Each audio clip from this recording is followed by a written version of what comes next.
You did not choose this war. It chose you. You are 19 years old. Your village is in the north. Your father farms rice.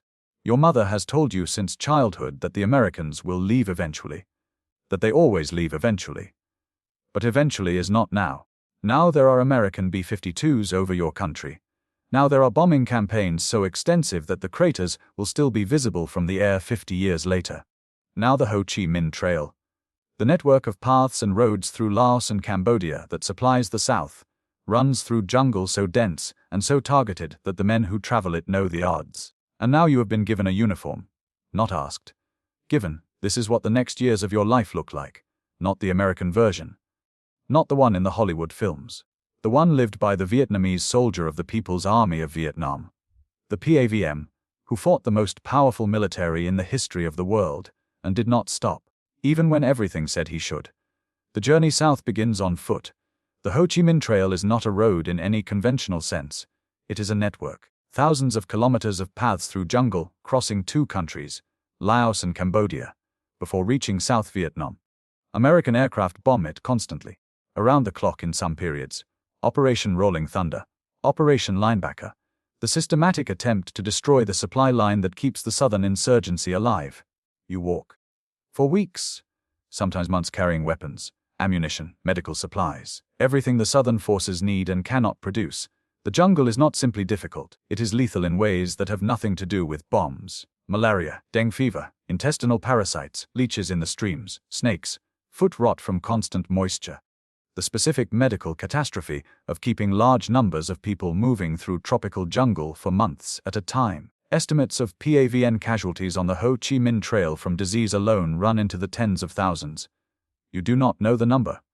You know the men who stopped walking, the ones who were sick and could not continue, and were left at aid stations that had almost nothing. Or were left at the side of the trail by men who could not carry them and could not stop. You walk over the ground where they stopped. You keep walking. You reach the south.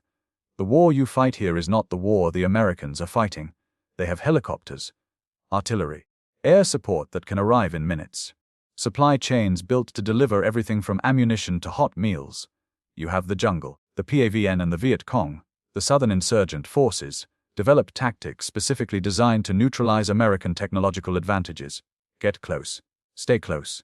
If you are within 100 meters of American soldiers, their air support cannot fire without killing their own men.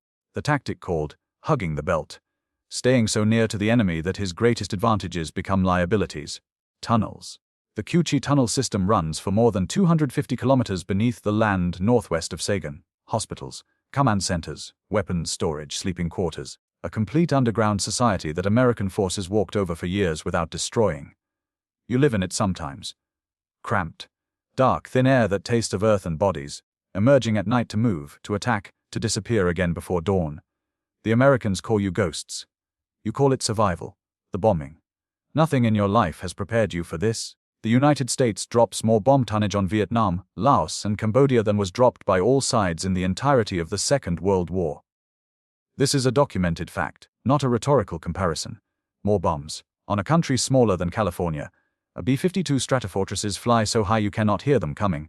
You hear the bombs, not dropping, arriving. The ground shakes before the sound reaches you. And then the sound. And then the pressure wave. Men who survive B-52 strikes describe a specific aftermath. The silence that follows the noise. The dust. The ringing. The moment of checking whether you are still a complete person. The bombing of the North is systematic, deliberate, targeted at infrastructure, at supply routes, at the capacity of the North to sustain the war. By some estimates, it kills approximately 50,000 North Vietnamese civilians over the course of the war. Each of those 50,000 is someone's village, someone's family, your village. You are in the South when the bomb falls on your street. You learn this weeks later. By letter. A letter that arrives damp from the handling of many hands through many stages of the supply chain.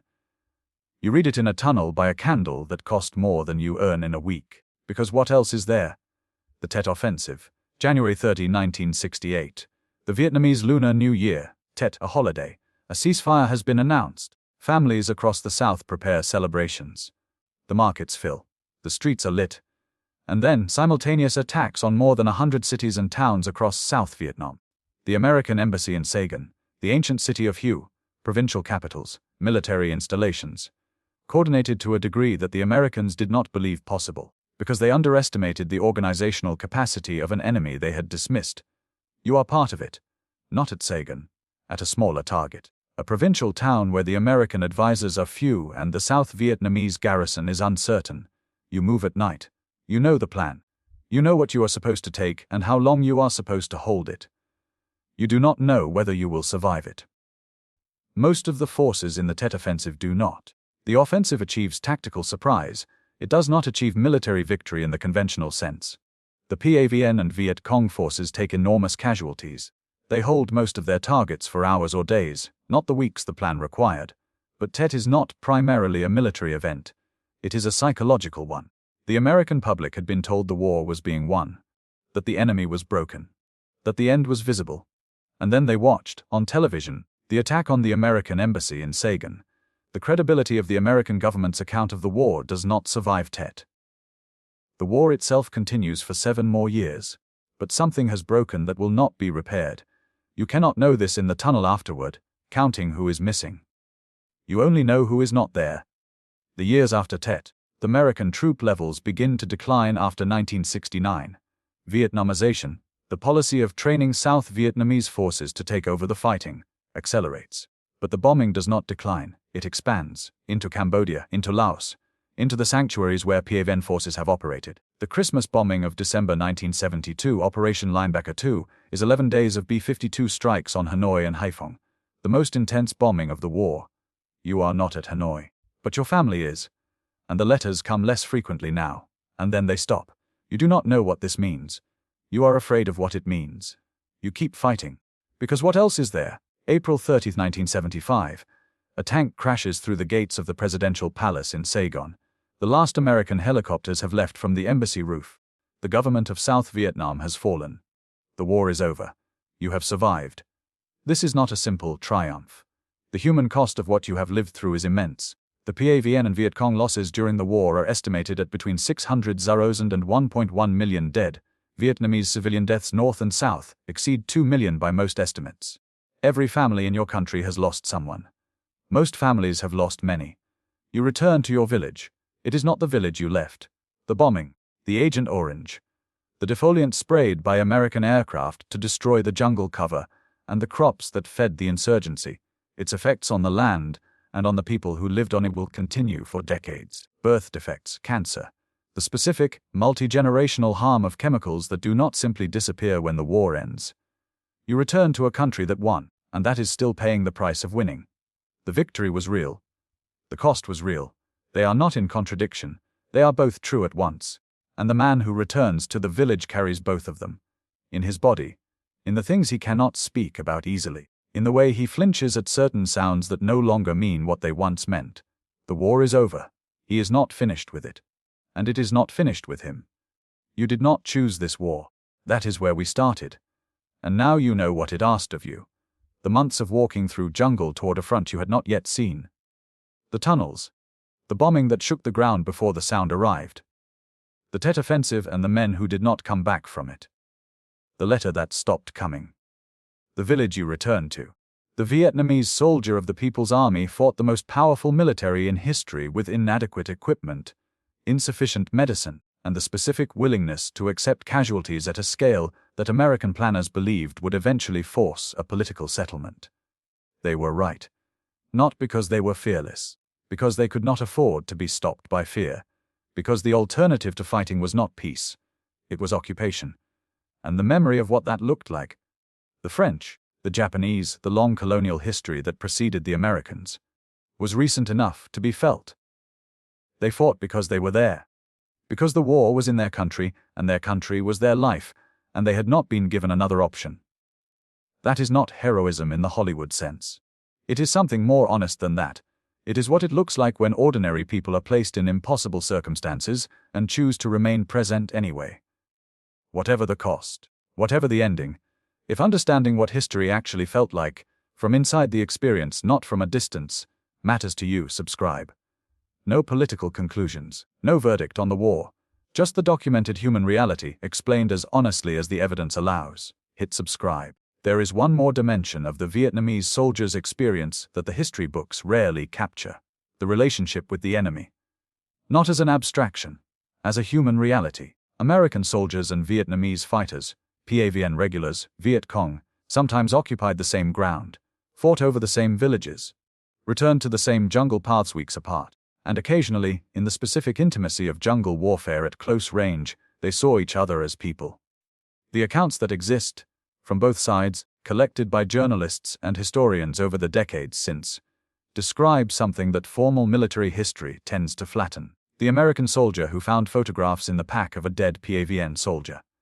A woman, children, the same photographs every soldier carries. The Vietnamese fighter who watched American soldiers help a wounded Vietnamese civilian, and was confused by the contradiction between this and everything he had been taught about the enemy. A war produces atrocities.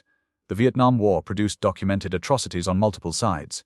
The My Lai massacre, the execution of prisoners, the targeting of civilians. These are also part of the record. But war also produces something else. The specific, uncomfortable recognition that the person on the other side of the wire is a person. This recognition does not stop wars. It does not prevent atrocities. History is clear on this, but it lives in the people who survive, in the complexity of what they carry home, in the difficulty of reducing what happened to simple moral categories. The Vietnamese veteran who returned in 1975 did not return to a grateful, uncomplicated homecoming. The South was now part of a unified country that many Southerners had not wanted. Re-education camps awaited those who had fought on the wrong side. The economy was in collapse. The legacy of Agent Orange was beginning to reveal itself. The victory was real. The peace it produced was complicated. You did not choose this war. You lived through it, and what you lived through does not become simple because it ended. The complexity survives the ceasefire. It survives longer than the men who made the decisions.